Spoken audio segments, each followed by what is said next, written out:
myself again. Good evening and welcome to NUFC Matters with me, Steve Wraith. It is Tuesday night, which means it is time to welcome Liam Kennedy to NUFC Matters once again. And I'm hoping he will leave us all shaken but not stirred. Obviously, the Bond premiere tonight. Oh, my God, I've got all excited watching Sky News there and seeing the reporter, Katie, on the red carpet outside the Albert Hall. And she pulled off a hat trick. I've got to say, a fair play to her. She stood there as some of the major actors were coming down. Never happens to get them all live one after another.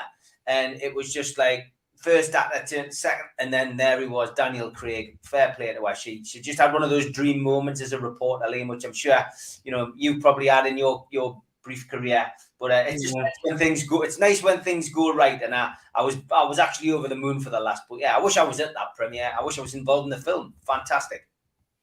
Did you go for it? No, I'm not quite at that level yet, but you never know. I've got my first lead villain role in 2022, which hopefully will put us on that kind of role. And of course, the Sears film will be getting made next year as well, which will be my second lead. Well, that'll be my first actual lead role, but my first lead villain role comes up I'm filming it next year. So I'm back on set though in 10 days' time, filming a film called The Huntress of Auschwitz. Playing a police officer for a change instead of a baddie. So looking forward to that. So nice to be getting back on set. Nice for things to be getting back to normal, to agree. And nice to be talking about football instead of madmen in sheds. So let's get straight back. I genuinely think you've already played a villain. You play quite a good villain on Twitter, don't you? Maybe, yeah. You could say that. It's not intentional. No. Somebody who's cast as a villain on Twitter, maybe by a certain crowd. But we'll see what goes. Okay. Here we go. Into the questions as always. Get your questions in to Liam.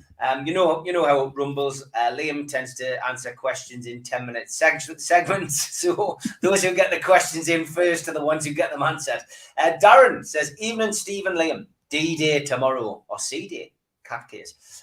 Where are you expecting? What are you expecting to happen, Liam? I'm expecting really good question. I think a lot of people are maybe. I just want to temper expectations in some way. I spoke to the people at Cat yesterday, and they discussed the two options with regards some kind of ruling on the hearing. It is possible that there will be, obviously the proceedings will continue, will finish in the day, and there will be an announcement made, but I'm led to believe that's not normally likely. The more likely option tomorrow is that there will be an announcement after the event.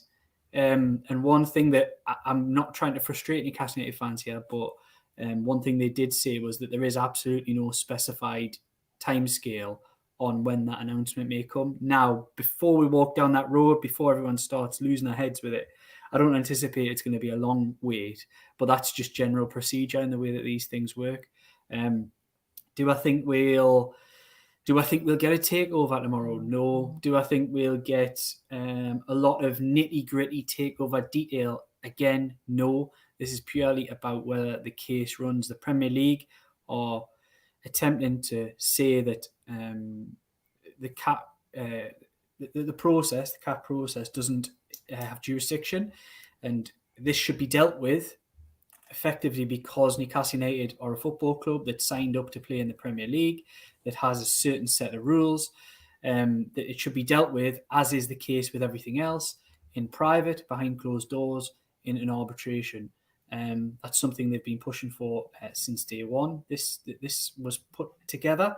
There's been a massive amount of confidence from the people involved around the club, their legal people, that they will win this hearing.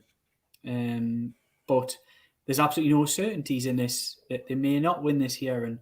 And that would probably pose a lot more questions, bring into focus a little bit of finality. I think a lot of people would think, really, if you've lost this and there's precedent set here, then how do you move forward? And how will we ever get this takeover if there's a win? There are opportunities for a win for Mike Ashley's St James's Holdings. Of course, we're led to believe there are opportunities for appeal. It's something that we've both heard, Steve. We've heard that there's potential this appeal could drag on. Now, I've also seen people suggesting the opposite. I'm not going to sit here on this podcast and profess to be some legal expert, because I am not. There are a lot more people out there who would give you a lot more detailed answers on that than me. I believe it's going to be a remote hearing, so it'll be hearing from people like us, I would imagine.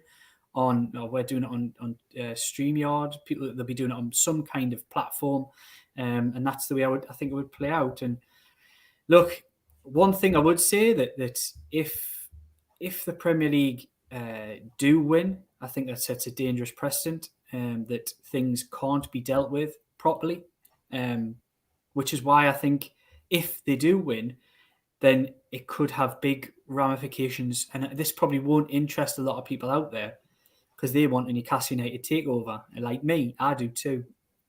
But what I would say, it opens up the floodgates. If Newcastle United, as they expect to, if St James's Holdings, as the legal people around that expect to, it does open the doors to governing bodies in whatever sport that may be, governing bodies in football, other sort of other areas, even outside of sport, who believe that certain procedures tie people into dealing with certain things behind closed doors and deal with them in a different manner, an in-house manner. This would blow that whole thing open, and it would be really interesting to see how things played out and move forward. Now, timescales is the big problem whenever anybody's talking about these kind of things, and timescales could become problematic with this. It could take a long time. It may not take a long time. I think anybody predicting definitive timescales on that are guessing. There is a guessing process here from a lot of people saying definitive timelines. But what I would say is that there is a confidence that from within that they will succeed on this one.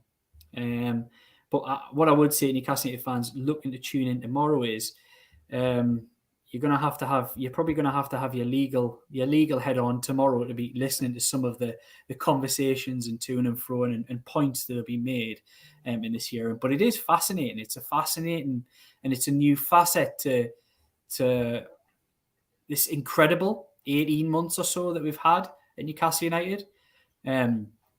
We've literally touched on so many different areas of world politics, and now we're getting the opportunity. It's quite incredible. We're getting the opportunity to look in on a court process and how that plays out. I don't think anybody really signed up for this, but by the same token, if you're minded like me, then it's equally as fascinating. I think it's brilliant. It's absolutely brilliant to me, not just as a journalist, but as a inquisitively minded fan to see this kind of stuff play out in the public domain. Jesus, we just support a football club. We just want it to do well, and to be going down these avenues is just quite incredible. But I don't know. I'd be interested to hear what people's thoughts are out there. If they're as excited in a bizarre way as what I am to hear what tomorrow is going to play out. I don't anticipate it'll give. Look, there's not going to be there's been a lot of talk of disclosure and things like this throughout the process. I don't imagine there's going to be anything huge. I can't predict that there won't be definitively again, but I don't imagine there'll be anything down those avenues.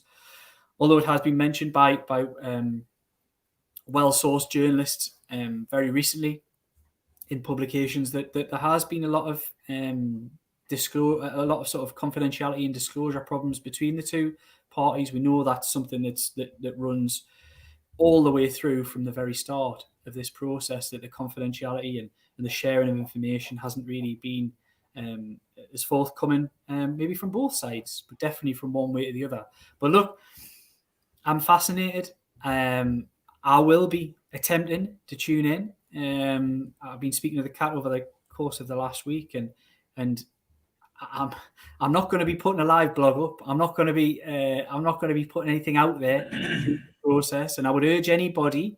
There's certain protocols and rules. If you want to refresh your own mind on those things, just be careful what you do with certain information that comes out in that. Don't be daft enough to think I'll record it and post it out there again on social media for other people who might not be able to see it. That's contempt of court. You are dealing with a proper court process here, and you don't want to get your collar felt for a little bit of Twitter notoriety. So that would be my big no to anybody out there. If you're like me, inquisitive-minded and really interested in this process, which is what I have been since the very start, then by all means, get yourself on. It's 10:30 tomorrow. I'm told the link will be up there from about 9 a.m. So it should just be a little red box in the diary entry. Make sure you click on that. But it is intriguing. It's interesting. Just don't fall foul of the law, because there are strict procedures with this kind of thing, because it is as I said, effectively a court proceedings. Yeah, it is. Anybody who wants an update on what has happened at the cat case can tune in tomorrow night for your top cat info. Join me and a selected panel as we dissect the cat case. And it should be interesting. TC, remember, you're probably too young for that, mate. You're probably too young. No, I remember I used to be on when I was a kid. It used to be on in the mornings before I went to school. I used to love it. Yeah, GTC. That was oh, Benny. Okay, Lee Taylor. Evening. All thoughts on Rafa Benitez praising the Everton owners for showing more ambition than Mike Ashley? It was always going to be said at some point, I think, wasn't it? Yeah, of course it was. That's all Rafa craved here at Newcastle United. He wanted somebody to share the same vision as him, and he's gone to Everton, a club where people do share the same vision as him. He's had to do a little bit of wheeling and dealing. He hasn't had the kind of funds that he would have ideally liked, but a lot of that's been to do with the wages, the incredible wages that have been handed out under previous managers for players like James, who's now gone. Rafa had to do a little bit of that, and I would anticipate that in January, anticipating the summer after, as long as he lasts, by the way, because look, they're ready to jump on him at Everton. We've got a correspondent. We have a sister title called Liverpool World, and I was sent a Q&A to put together on Solomon Rondon last night, because Everton fans are sort of looking at Solomon Rondon and thinking, what the hell have we signed here? They're not impressed by him. So I had to put a little piece together last night for them, just saying, look, give the lad a bit of time. Look, he might have been affected by China, go to the retirement home a little bit early. Might take a little bit of time to get up to speed. But if everyone remembers back that only season at Newcastle United, it took him till November really to get going, and then he never looked back. Really, it was that incredible performance against Bournemouth, if you remember back. Scored 2 goals, was a 10 out of 10 man of the match performance. It was incredible from then on. But there are a lot who are very keen to criticise and jump on Benitez and Rondon and others. God, I wish we were in their position. I really, really do. But yeah, so I don't think Rafa's going to get an easy ride. I think they're going to have to keep the consistency and keep performing at a certain level. It didn't help him going out of the League Cup so early. I think a lot of people are ready to jump on him with that one. But look, I predicted at the start of the season that Everton would be the surprise package of the Premier League because of Rafa Benitez and because of the way he manages his teams. And Everton, as a club, tend to start the season really strongly. I would argue they've started the season strongly. But we all know Rafa Benitez teams end seasons strongly. So I think they'll be up there and thereabouts to where they want to be, which is fighting in around for European places by the end of the season. And we just look on in envy where we just for what Premier League survival at this rate. Yeah, Al-Walid has been quite busy with Photoshop. When I mentioned that I was playing a police officer in a film next year, he's put this on Twitter. Dear me, Al-Walid, you're getting as bad as the trolls, man. Christ. Not as bad as Q-Deck, that has to be said. Harry Cox says, Liam, any injury updates on any players? And when will Dubravka be back in the first team? Hopefully Spurs match after the international break. Big point is asking you, because Steve Bruce told us Willock was out, or led us to believe Willock was out, and then there he was playing the game, and probably his best game of the season so far against Watford at the weekend. Well, props to Craig Hope for getting that one. He tweeted that out on about, I think it was Tuesday or Wednesday, saying it was just precaution. He wouldn't be out.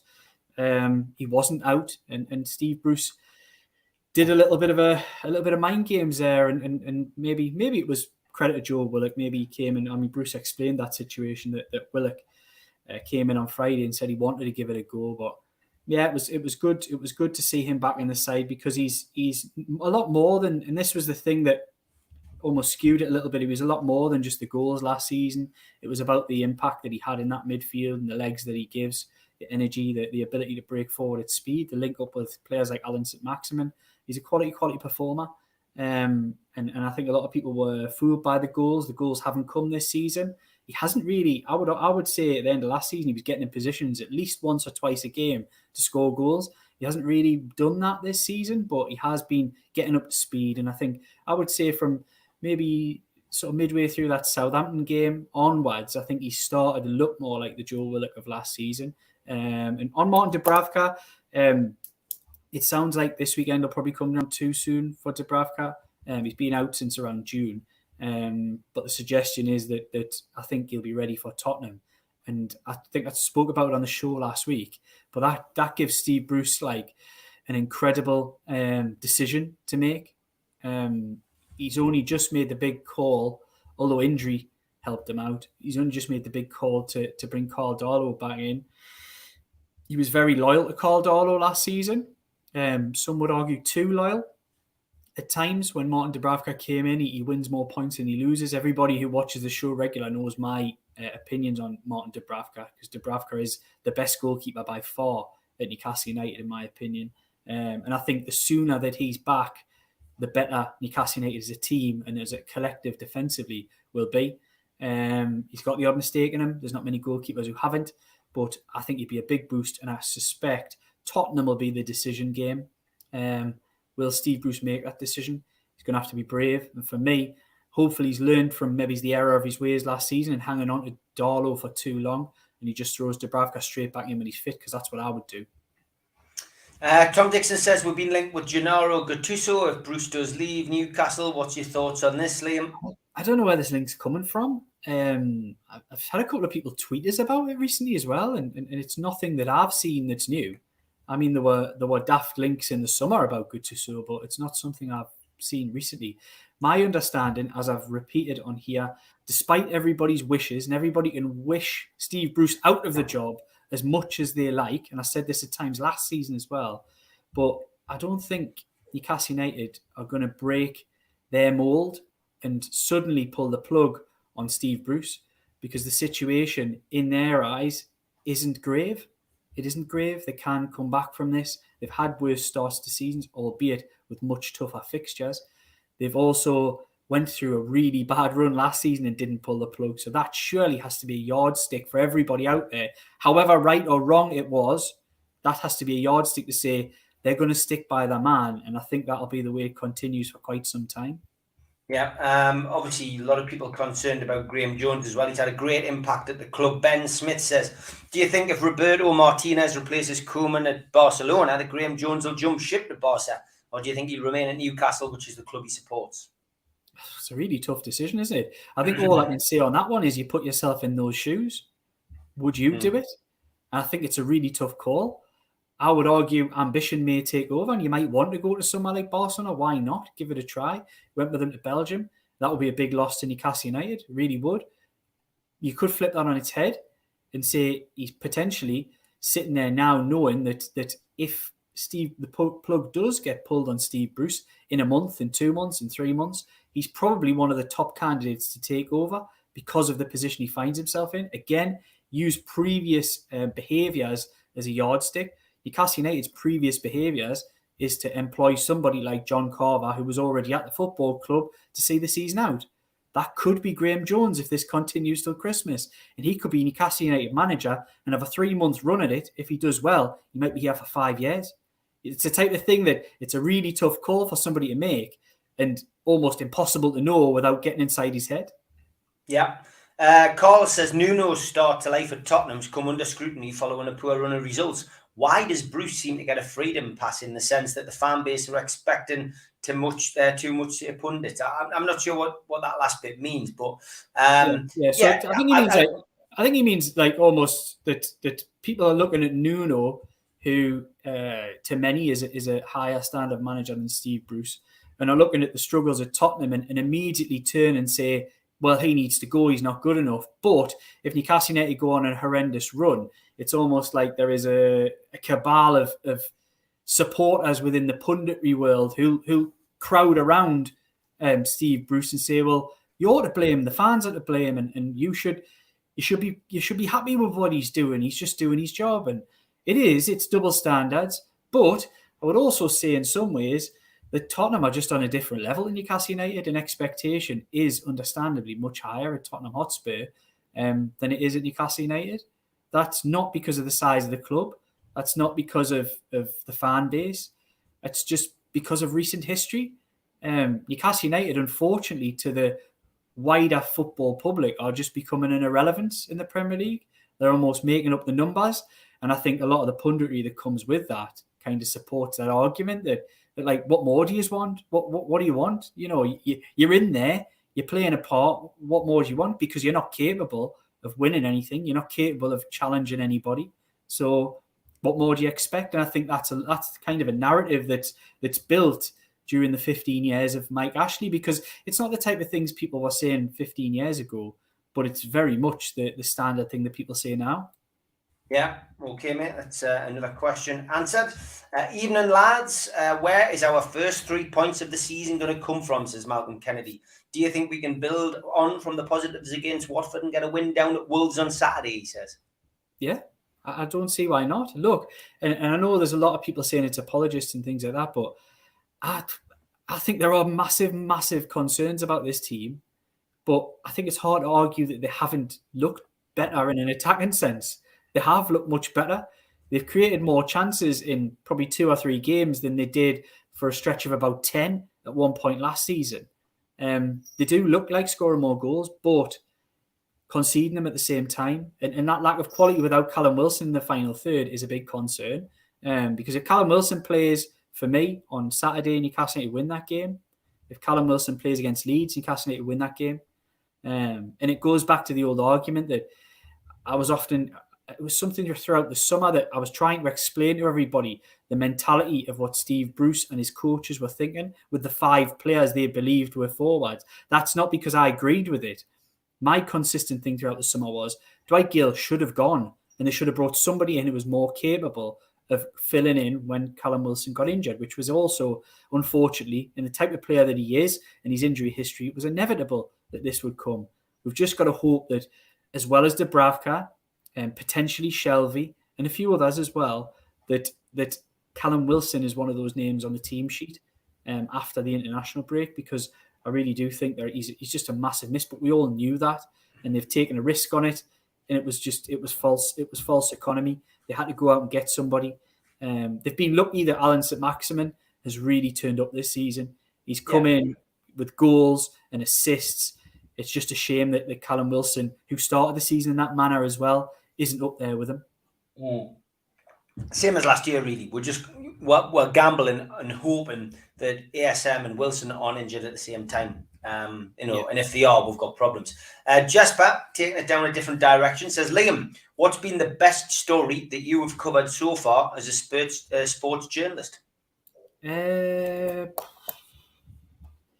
Loads in lots of different ways. Like I've been a reporter at teams that have both won titles and promotions.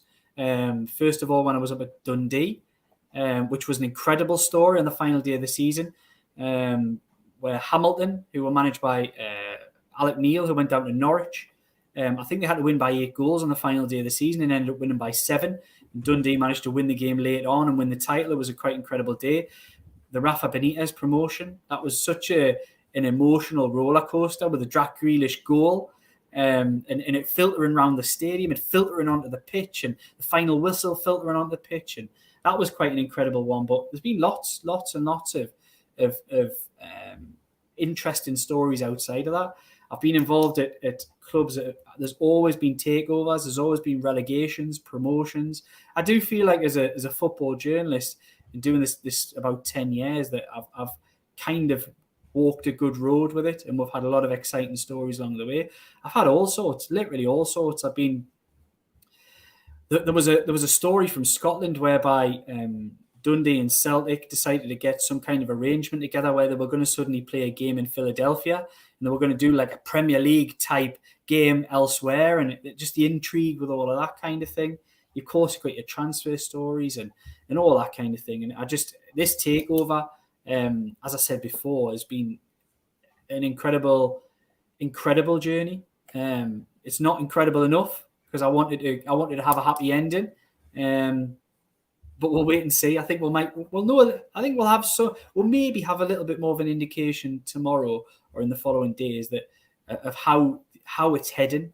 And I think that's a positive for everybody, that we might get some kind of indication. And fingers crossed we do, because I think Newcastle United fans are sick, they're weary, they're tired of the whole process. And I'm with you all on that. And I think we need some finality to this. But by the same token, if there was a little bit more of this purgatory for even 6 more months, and it came with the happy ending, then I think most people will probably take that as well. Yeah, I would agree. 27 minutes past 6 is the time, so we'll give a run out to the sponsors. Big shout out, as always, to Spider VPN. And if you have internet problems or you want to protect your computer, Google Spider VPN. They come up at the top of your search list. They are the boys to trust. Skipsandbins.com as well. Telephone 0800 25 45 25 3. Email inquiries at skipsandbins.com. Website www.skipsandbins.com. Easy, contract free, and pay as you go waste collection. L&G Family Funeral Directors as well. 0191 389 7245. And qtechshop.co.uk, the makers of pool tables and snooker tables in Wallsend, Newcastle. And Jab Signature, the makers of our flyers. If you're a first-time visitor to the channel, please subscribe.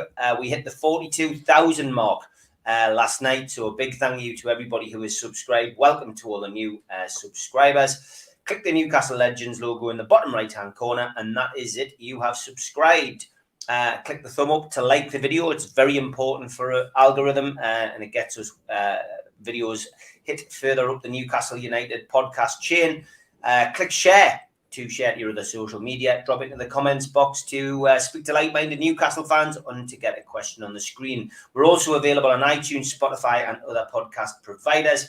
If you are looking for something to buy for birthdays, Christmases, or other special occasions, jump onto the website, which is qtechshop.co.uk. Run. It is simply called NUFCmatters.com. We sell T-shirts, we sell mugs, you name it, things are on there. And that's one of my favourites, the Ryan Taylor over-the-wall T-shirt. Still haven't had a one off Q-Tech. One day I might get one. Medium, John. Medium. Don't forget as well, when the match is on, if you can't get to the games, NUFC fans, foodbank.co.uk, the match day bucket, virtual bucket, which Q-Tech came up with, is still up there and running. And you make a donation into that on any occasion. You will go into the raffle for that watch. And once John is back on his feet, he's still recovering from long COVID. That will be drawn sometime, hopefully early next year, I would have said, because it's getting too close to Christmas, I think, to sort that out. So John will be back on his feet late October, and we will make an announcement on that in due course. Don't forget as well, NewcastleLegends.com have got some great events coming up. An evening with Gavin Peacock, Friday the 29th of October, Tyneside Irish Centre, tickets £15. And also our delayed Christmas do with Supermat and Gibbo, 19th of November, Tyneside Irish Centre, tickets £12, all proceeds going to Newcastle West End Food Bank. And last, but by no means least, an evening with Peter Beardsley takes place at the Tyneside Irish Centre. And that, again, 26th of November, 7 o'clock kick-off for that one, Tyneside Irish Centre. All tickets are available for all events at NewcastleLegends.com. Go to that website and click shop, and you can buy your tickets from there. So plenty coming up for you and your friends and family. Pop along, come and see us. Should be 3 great nights. Jesper says, burger or hot dog, Liam? I would go burger. Definitely. I've got to say, since it's come to Newcastle, I fell in love a bit with Five Guys. Like absolute tremendous. And what were their names, Liam? But no, absolutely love it. Can't beat it. You, Steve, what would you go for? A dirty hot dog, lad. A dirty hot dog. Definitely, for me, every time, 100%. Onions in there? Bit of onions, bit of mustard, bit of tomato sauce, cheese, and a little bit of chili sauce as well. Oof, nice. Very nice. Some jalapenos as well. That would be nice. Joe Walker did send us a message earlier. Said I don't think he's watching the show live. Just wanted to know what kind of person goes to an Indian's and orders broccoli. No, seriously, right? It's from this restaurant thing. Everyone check it out. Newcastle World. It matters to me that you're reading these stories. Kai Kai. It's the place where Harrison Ford went when he was up doing the Indiana Jones movie. Yeah. Me and my wife went there not long back. It's an Indians, but it's a different kind. It's Indians with a totally different twist. It's quite a fancy place down at the quayside. And I just asked the waitress. I said, what would you advise? What's the best menus on the dishes on the menu? And she said this broccoli thing. When I was sort of like you guys out there, I was like, broccoli. Like I would not for me. Like we ordered it. Oh my god, it was unbelievable, incredible. Everybody, get yourself down to Kai Kai. I'm expecting if anybody who knows anybody who runs Kai Kai, that I'd quite like a little bit of a sponsorship. For giving you a plug. There'll be about how many people watching this, Steve? 500, is there? We're hedging towards that now, mate. Yeah. Yeah. So, anybody from Kai Kai, I would quite happily take a complimentary meal for giving you a big push this last 24 hours. Stop digging, Liam Son, says Joe Walker. Ian Hull as well. He says Top Cat or Hong Kong Phooey. Like I said, I actually like Top Cat. I used to watch it every morning. It used to be on, yeah. Hong Kong Phooey for me, number one super guy. There's no doubt about it. Chicka bound, chicka bound, chicka chicka chicka bound. Yeah, okay. Valentino Rossi says, ciao ragazzi. Thoughts on Steve Bruce apparently not being under any sort of pressure, despite stories that he had 4 matches to get 6 points from. Really good question, Valentino. I think that's my understanding of it as well. And I think, like I said earlier, you've just got to look at past behaviours. And this version of Newcastle United don't make decisions like that. I was going to call it rash decisions, but there'd be nothing rash about it, really. I think Steve Bruce probably at some point over the last 12 months, particularly in January, February, probably been sacked by most Premier League clubs. And I think would be under serious pressure after the start that's been made so far. But he's a perfect man for this version of Newcastle United. And I think he's here unless there's anything disastrous, unless it's if they continue picking up points here and there, the odd win, I think they'll be here for most of the season, unless there's anything like a 6, 7, 8, 9 game run where they're a disaster and they're in the bottom 3 and look like going down. I think he's pretty safe. I think that's my understanding of it, and I think that's most people's understanding of it. And I think a lot of the anti-Bruce stuff, which is totally justified, is largely just noise at the moment because it's not being reflected by the people who run the football club. That doesn't mean anybody should stop. Because if you feel as the way you do, shout it, be loud and proud, be more consistent, like give it all the way through the game. Make sure that he knows where he stands, because I don't think the crowd, although they have criticised him, I don't think it's ever made him feel particularly really strongly uncomfortable. And I think the crowd does have the power to do that if they feel like a change is needed. But I don't think it's got to that tipping point yet. Yeah, okay. We will come to some of your questions for Liam on whether he likes this or whether he likes that later. I can see them flying in now, but I'm not going to let it dictate the show tonight. We will do a little segment of them, though, 100%. I will come to them.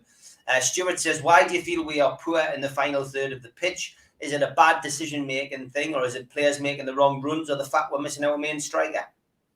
I think it's the main striker thing. I think Newcastle have got decent players, and I wouldn't say they're poor in the final third. I think probably, Stuart, what you're pointing at is they're not scoring with all the chances that they're creating. They're not scoring enough anyway. And I think that comes down to the fact is that's why they signed Callum Wilson, because Callum Wilson is a proven Premier League goal scorer. Arguably, there isn't another Premier League proven goal scorer in the whole squad, and that's the problem. If you rely on players who aren't proven Premier League goal scorers, you're going to fall short. Look, not every team in Newcastle United's position has a raft of Premier League proven goal scorers, but we could see the problem, and it's a shame that the people running the football club and the management team didn't see the same problem as well. Maybe they did, And as I said before, I've written pieces on it before. Maybe Steve Bruce went all in for Joe Willock, knowing that he would have to forgive other signings that he'd want to make. But look, it's a big problem, and it's something that Newcastle United were saying we want Callum Wilson back, but he needs to stay fit. Not only does he need to get back, but we need him to stay fit effectively for the rest of the season. Because if him and Alan St. Maximin stay fit for the rest of the season, and there aren't too many injuries to the likes of Joe Willock and others, then I think Newcastle United will be spot on. They'll be fine this season. Tom Lynch says, I heard on the radio today that the National Robotarium is developing robot sports coaches that analyse performances and provide motivation to improve players' games. Would you take a robot over Steve Bruce?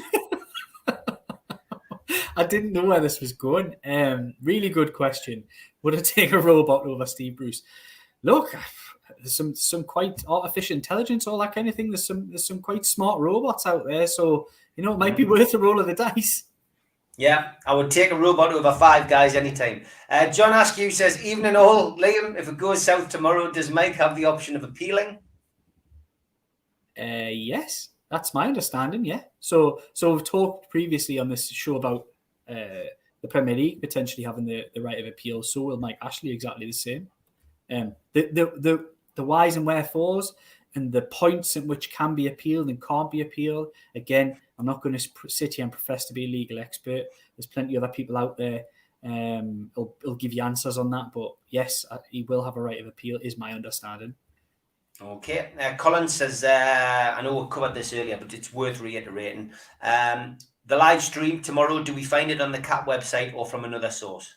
Yeah, so just I think it's the website Cat Tribunal. Let's find out what it is. Make sure everyone knows what it is.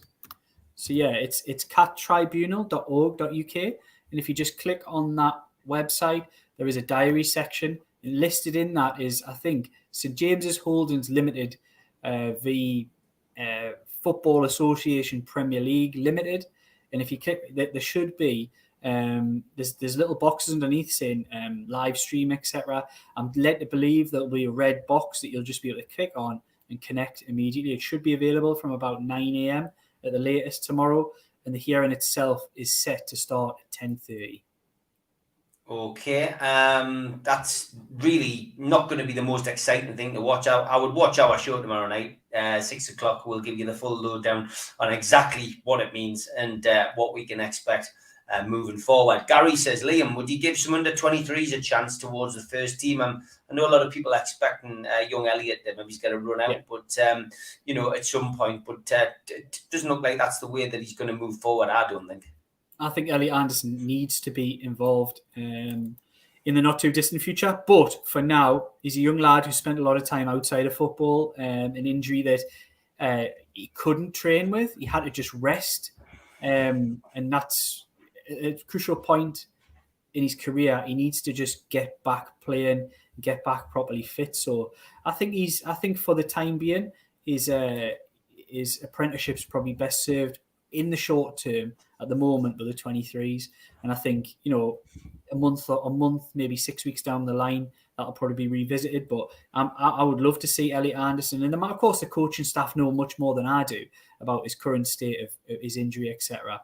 But I would love to see him involved because I think he's a really, really special talent. I like Joe White as well. I think there's some decent players in and around that 23s. Not a whole host of them, but there are 2 or 3 gems in there. And it'd be nice to see them get opportunities. Yeah, it would be. With Stephen Taylor retiring, would you have him at the academy teaching this current crop? He had more passion than ability, says Terry Armstrong. Good evening, mate. I don't know. Is that something that he'd particularly want to do? It'd be interesting. But he had the club at heart, represented the club from a young age, made over 250 appearances, I think, for Newcastle United. Played in some decent sides as well, under some good managers. And he is somebody that could bring value, but you never know what direction people want to go when they finish their careers. And I've no idea, even if he's been taking his coaching badges. So that'd be something we'll just have to wait and see. Colin Wilson says Dwight Gale needs to start. He's our only out-and-out striker. He would not be missing the chances that have passed us by. Paul Speakman says, Scottish football fan here. Newcastle should never be accepting that the expectations aren't at the level of Spurs. No reason with a decent manager that they can't be above Everton, etc. George says Bruce hasn't lost the dressing room, but he has lost the fan base. Unfortunately, he can't come back from here. He has got to go. Paul says, how much of a mistake is it, looking now, though, Rafa getting rid of Ivan Toney? Again, we've gone over and over and over this one, and I would say the same about Adam Armstrong as well. Ivan Toney wouldn't be the player that he is now if he'd stayed at Newcastle United. End of story. He needed to go away, play games, and he had to drop. It wasn't just one division; he dropped 2 divisions to really prove himself. I think it's one of those that it helped the player, and it was right for the player at the time. Could Newcastle United have managed the situation better? Could Rafa Benitez have managed the situation better? Yes, I would say both of them could have done so. But we are where we are. I don't think if Ivan Toney had been sitting here and never left Newcastle, I just don't believe he'd be the Premier League striker that he is now. No, I would agree, and that's one thing that people, tend to forget. Keith Patterson, good evening. He says, for me, ASM is potentially a top player. I only hope he can sustain his huge form at least until Wilson is back, so the onus can be taken off him. John from QTech says, can't believe Liam, as a serious journalist, hasn't exposed the Gallagher pigeon yet. Yes, the mystery continues about the Gallagher pigeon, Liam. Is it you, John? There you go. There you put it right. You put it right on him. James says, I think you're lucky to have a job in any kind of journalism, especially if you're covering things you love. So, yeah, I think that's right. I mean, it is true. You're doing a job you enjoy, Liam, aren't you? Yeah, of course. I wouldn't be doing the job if I didn't enjoy it. And it was something that I'd always wanted to do from being quite young. I used to look at people like John Gibson in the Chronicle and think, I'd love to do your job. I'd love to get paid for watching Newcastle United. So, yeah, that was one of my main inspirations for going into it. And yes, I certainly can't complain. There's a lot of people out there who do a lot tougher jobs than I do. Yeah, Paul Oxley says, Steve, J7 scoring 10 goals this season, or Paddy Conroy showing up on a podcast with Stephen. J7 scoring 10 goals. And don't forget, you can get the official J7 t-shirts from NUFCmatters.com. J7 is the main man, as we all know these days. So get your J7 t-shirts. Well done, John, for making those with haste. I'm sure they're selling like hotcakes. Paul says, regarding Dundee in the game in the States, American owner of Dundee and 4 other clubs. I'm not sure what that was about. Get on the it was American. Right, okay. Yeah. Get on to the serious stuff, says Nicholas from the Felon. Darts or pool? For me, I'd rather play pool. Me too. I would prefer to play a pool as well. Mark's asking a rather personal question. Liam likes happy endings. He says, have you ever been to Thailand? I've never been to Thailand. No. I have. I went with the missus. Yeah, we had a happy time, not a happy ending.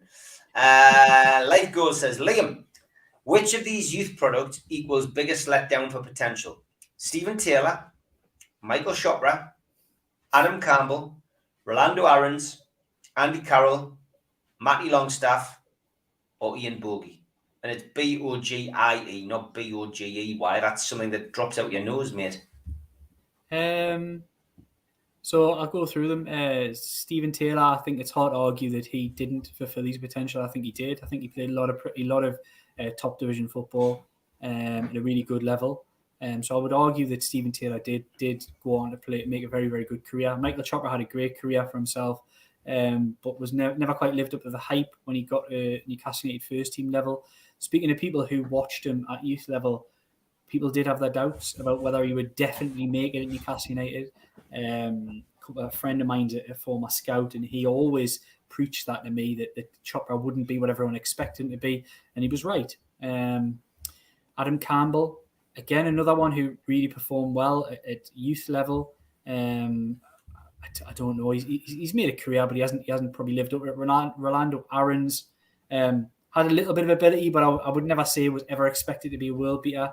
Andy Carroll's turned out to be he's had an incredible career. He's been in England international, scored goals at European Championships, done an incredible lot of things, but never been quite as good as I'd hoped for that 12-month period, the back end of the promotion season and the first 6 months of the Premier League season. It's hard to remember many strikers that have been as unplayable as what Andy Carroll was for much of that period. I've never come across a striker who's as much of a handful and who defenders just could not get a handle on. He was too physical, too good in the air, could score goals from 30 yards with his left foot. Just a good footballer as well as, a decent footballer as well as a big man. So for me, Andy Carroll, Matty Longstaff, I don't think was ever expected to be a world beater. And I don't know enough about Ian Bogie, I'll be absolutely honest, to say. Bogie was under tremendous pressure, and I thought he did well when he got into the first team. But he was the press celebrated him as the new Gaza. He sits next to me the match, Ian. Top lad, top bloke, top professional. Had a good career away from the spotlight at St James's Park. And anyone being called the next Gaza was always going to be up against it at Newcastle. Yeah. John, I don't know is the answer to your question. Really, because the tickets have sold so well for that. Bearing in mind, we're into our second year of selling tickets for that, and we're at 127 tickets sold. But at the moment, you've got enough. I will forewarn people when we're getting close to sell out on that. And I have noticed that more people are buying tickets for the other events now. That one has slowed down. So, John, the answer is probably that you will be all right. We'll keep watching the show and we will keep updating you. Defo Hong Kong Fooey, Rachel, I agree. Definitely one of my favourite cartoons back in the day, and I hope the play rehearsals are going well. Sorry, obviously it's too far away for us to get there. We didn't realise where you lived, but best of luck with it. Ian Hull says, the kinks are the small faces. Oh, that's a hard one. So it'd probably just be my taste, but I would say the kinks. Oh, it's really, really hard, that, like, for me. I'm gonna go with the small faces. Marvel or DC? I'm not DC. really.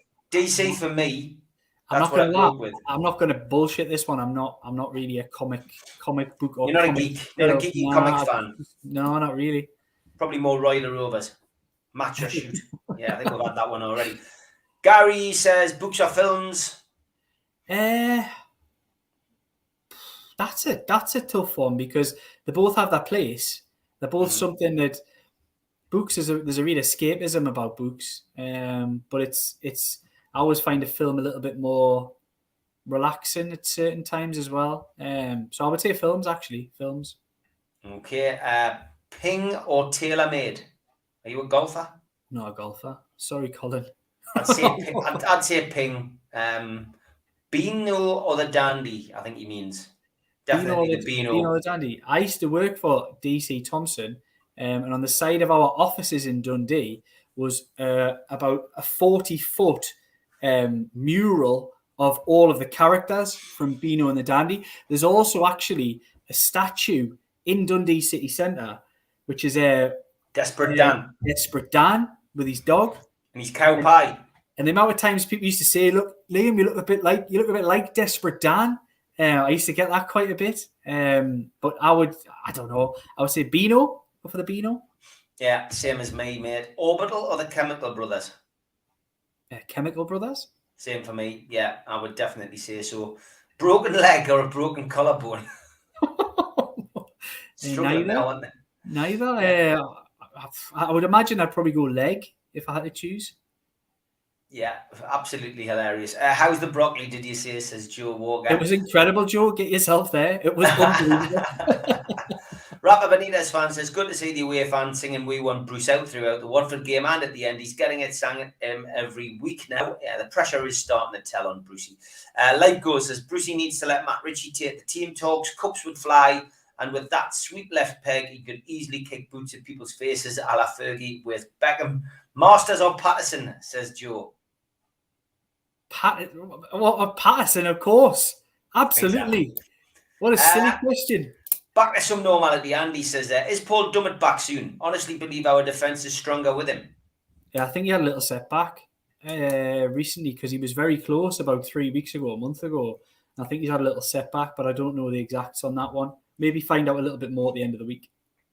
Yeah. Whiskers or Felix? It's a cat question. You see what he did there? I think they're both shite. Yeah. To be honest. What do you think is wrong with Ryan Fraser, says Alan? He's had his injuries, but he's not been the player he was at Bournemouth. Really good question, that one. And I do think Ryan Fraser is a really weird situation. I'm looking at the time thinking I'll answer this one as quick as I can. So going back to the months previous to Newcastle United signing Ryan Fraser, he was still flying for Bournemouth, even though they were struggling. He was playing reasonably well, but he refused to play after in the Project Restart because his contract was up. So in a weird kind of way, he got exactly what he wanted because he came to Newcastle United, which was the move that he wanted, or a bigger move that he wanted. He got his wage rise, he got his good contract. But to what ends was that? Was it to the detriment of his fitness? And I would suggest that it was, because not only did he sit that out, he then trained by himself for a large portion of that summer. So he missed a full, I would say, 6, 7, 8 months of football. For a professional footballer to just give it up for 8 months like that, it takes a lot of coming back. And it was no surprise during his first season that he was in for 2 games, out for 6, in for 2 games. And he's a boy who's never really got in the team and had any consistent run of games. I always find it really difficult to judge any player until you see them play 6, 7, 8 games off the bounce. You can tell a player if he's not good enough or if he's really good. But, Brian Fraser isn't going to beat the world. And I don't think he's a disaster either.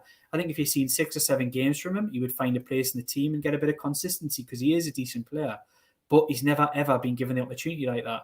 And I'm not sure he's ever going to be given the opportunity anyway. I think that there has been an opportunity potentially recently to bring him into the side, and I don't think Steve Bruce is minded to do that. So I think we'll have to see. I thought he was actually reasonably impressive in the League Cup game that he played against Burnley. I thought he had a really good game there, but so did Jeff Hendrick. So let's maybe just temper it with that one a little bit. That maybe it was Burnley that were the problem on that day. But I think with Ryan Fraser, I think you go back to the you can trace all of these niggling injuries and the lack of continuity of being in squads and dropping out and dropping in. You can trace that all the way back to his own personal decision, for me, to decide not to play for Bournemouth that summer and then sit out the whole pre-season before he signed for Newcastle United. Because ask any ex-professional footballer or current professional footballer, and they will tell you, and it might not seem like it to us, but if they tell you, if you miss any portion of your pre-season at any given point, you're playing catch-up for a long time. You really are. And any professional, I think we had Lee Clark on here, didn't we? It was maybe 3-4 months ago. Yeah. He really reiterated that point. So it's not just me saying that, but ask any ex-pro and they'll tell you the same. If you miss a chunk of your pre-season, you're in trouble for the following year. Yeah, 100%. Who would you rather stand behind you in a fight, David Batty or Duncan Ferguson? Duncan Ferguson, absolutely. I definitely wouldn't want him standing in front. I think he'd soon see me back quite quickly. I'd be legging it. Life Goal says, Liam, how would you compare the respective prospects of Elliot Anderson and Bobby Clark? I don't know, because I've not seen. I've only spoken to people who've watched Bobby Clark, because he played at such a young level. There's a lot of frustration. I think Lee Clark talked about it with you, Steve, didn't he? About the frustration about not being moved up through the levels quick enough, not really getting the opportunities that he should have got at Newcastle United. But I think that's symptomatic of the problems that are there at the football club, all the way up from the bottom up. But I can only judge Elliot Anderson, and I think Elliot Anderson is a Premier League footballer in the making, and I think he could be a really talented player for Newcastle United, but has to be managed right. Adidas or Nike is another one we've been chucked at us. Adidas, absolutely. I like Nike, don't get us wrong, but Adidas for trainers in particular. Yeah, okay. I would say the same. I do like me Sambas though. My trainers, I've had them for years. You know what I mean? It's one of those things. It's definitely football attire, that I think. Liam, I see Matty Longstaff is on the bench at Aberdeen. Yeah. That's not good for him at Newcastle. I mean, I mentioned this the other day when I was on the show with Holly on Sunday. I mean, he's not getting a game. No, it's not a good look, is it really? He's kind of gone to a level where you'd expect him to be playing week in, week out. Look, it's early days and he could come back into the side and get a good run, but it's not a good look at the moment that he isn't getting those games. It's like I say though, I'm not going to judge him too quickly because it could be the system. I don't know. I haven't actually asked any questions. I've got decent contacts up there and I could find out the situation a little bit more, but at the moment, decent contact actually with the manager himself, but I'm not sure he'd be keen to talk about it. Stephen Glass, really good fella, actually. People know him from playing for Newcastle United. Really good bloke. But we'll see. I wouldn't judge Matty too early yet. And I suspect he might well get a new contract and that will get sorted out because he needs to play games. He's at a loan spell now, which he probably should have had 2 years ago. That's what he should have been doing 2 years ago. But he's on a first loan at the age of 21, and it's too late. Yep, that link I've put up there, I've stuck it in the chat on YouTube. The guys from Spider VPN have asked me to post that. Please click on it. It gives you an opportunity to go through to the website and have a look at least. And I think with all of these attempts on people's Twitter accounts in particular, it seems to be a perfect time to get out there and maybe sign up to Spider VPN, because there is a horrendous attempt by some people to get into people's accounts. So yeah, give that a click. The guys will look after you if you go through that particular link. Please have a look. We've been a long time sponsor of the show. It costs you nothing to look. Go and have a look. Click spidervpn.org /Steve Wraith, and that will take you through. And at least you then know you've come through us. Biker Grove or Grange Hill, says Andrew. Biker Grove. Yeah, you've got to be loyal, haven't you? Tom and Jerry or Roadrunner? Roadrunner for me. I quite like Tom and Jerry, yeah. Rest in peace, Roger Hunt, says Keith. Yes, another one of the 1966 boys gone, mate. We're losing them quite quickly now, aren't we? Yeah. There's only a couple left now, isn't there? So it's a sad inevitability, really, as time goes on. But yeah. R.I.P. to Roger. Yeah. Earl Grey or 50 Shades of Grey? A bit of Earl Grey for me. Maybe it's a bit boring. Keith says, a great one from Keith. He likes to take it down a level, doesn't he, Keith Patterson? Hankies or picking your snot? Keith, man, what are you going on about? When you get older, you blow your nose, Keith. You should know this. Blow me beat, man. You should know it. It probably gets a runny, dripping nose now. The age he's got to, we're there at his 80th. He's looking good for 80.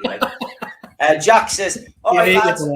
What's your thoughts on this season and the start, and where do you think we can end up this season? My opinion is it's been awful. And where do I think we'll finish? I think we will escape by the skin of our teeth again. Yeah, I think the start in the opposition's probably made me tempt my expectations a little bit. I think I'd only predicted 14th or something like that, but I'm probably more looking at something like 16th or 17th now. I don't think Newcastle United will get relegated. I think there's definitely two teams worse in Norwich and Watford, personally, although they've got a couple of wins under their belt. And then Newcastle United are going to be fighting it out with teams in and around there. They're going to be fighting it out with Southampton. They're going to be fighting it out with Leeds if they're not careful, because although they'll have talented players in the forward areas, you can't gift teams chances and opportunities like they do and expect to win games. And of course, year in, year out, Burnley are always there, but always stay up. So you'd imagine at some point, and I don't know when, their luck might run out, but they're the type of teams that Newcastle's going to be in and around. And I would argue 2 are definitely worse, and hopefully 3. Joe is asking if there's a special show tomorrow. Yes, there is. Join us for a Cat Case special. This is your top show for Top Cat info. Tomorrow night, 6 o'clock. Me and a selected panel will be taking you through the day's events. Keith Patterson says he is sat peeing himself. No surprise there. We'll quickly run over this one. Keith Patterson or Steve Wraith? I can't pick between you. That's shocking. It is, isn't it? Put these questions out. Yeah, you see, that's the one. You cannot answer that, can you? The bald one. The bald one. The bald one. Well done. Jerry Cinnamon or Sam Fender? Sam Fender for me. Yeah. Jack says, thanks, it's going to be a long season. You are definitely right. Jacob Hall says, I'll ask my question again next week. Yes, Gibson or Fender. Very good. I see what you did there. Definitely a Fender. I'm not musical either. I like listening to music, but I'm not, I've never owned a musical instrument in my life. Yeah. All right. Good stuff. Pick it, lick it, roll it, flick it, says Mark. Yeah, getting back to Keith. And got a bit schoolboy this in it. I'm blaming that's his bogey references again. Okay, and Mark, he says, spot on, man after my own heart. Dear me, how Keith just takes it. When he's not on the screen, he's still wanting to be the main man, isn't he, on this show? Just a quick look ahead, I guess, now to the Wolves game before we finish. Prediction for that, mate? It wouldn't surprise us if it was a repeat result of last season, where it was a 1s each. And we'll go into the international break on 4 points, maybe just hovering still over the relegation zone, but with some tougher games to come. So I'm going to predict 1s each. Of course, I'd love to see we go there and win, but I just feel like it's going to be a really tight game, and I think we'll get a goal, but I don't see we're keeping Wolves out either by the same token. Okay, and just a quick plug for Newcastle World, mate. Yeah, Newcastle World. So anybody wants to give it a little follow on Twitter at Newcastle_World. You're going to be seeing a lot more of me on the Newcastle World scene over the next weeks, months, hopefully years. So we'll see. Just give it a follow, and we might have some news on that front in the next show. We'll wait and see, though. Okay, we'll put a teaser out there. We'll cram in the last couple of things here. Bruce Springsteen or Tom Petty? Bruce Springsteen for me. Yeah, Springsteen. I feed his own pet or only fools and horses? I feed his own pet. It is, but Only Fools and Horses is absolute comedy genius as well. Like, that's a really tough one. Yeah, I'm afraid I've got to be loyal to the Geordies. Biden or Trump? No comment. Don't, because you'll end up getting trolled. We'll leave that one.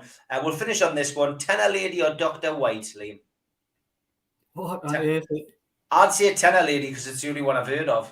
I know what's Dr. White. I don't even know what that is. Is it like Dr. Pepper's? Dr. Pepper. I was thinking that myself. I like Dr. Pepper. Yes. As Nicholas from the Felon says, just warn again to the fans, please don't screen grab or live the cat, otherwise you could end up spending a night in the cells with Paddy Conroy. Colin Wilson says, another great show. Let's hope for the thumbs up tomorrow. I want to see you all tomorrow with a glass of bubbly in their hands and a little victory, but a start. Lee, she says, night lads, can't believe I've been a sub for a year. Thanks, Stephen, all the NUFC Matters family. Thank you so much for renewing as well. If you want to be a member, please join. It does help us keep the show running. We do it for free, and thank you very much. Lots of positivity coming in, as always. I know you love this. Granger Market or Eldon Square? Granger Market for me. Granger Market's just a mint place. I absolutely love it, and especially the way it's developed over the last few years with all the little street food bits and bobs in there. It's just a really vibrant place. Love it. Our mum or our dad?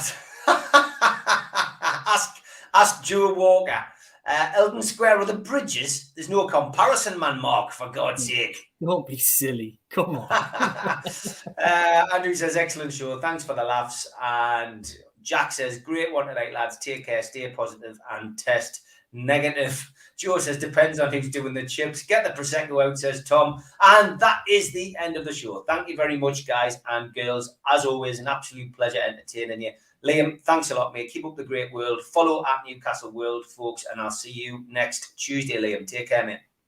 Cheers, lads.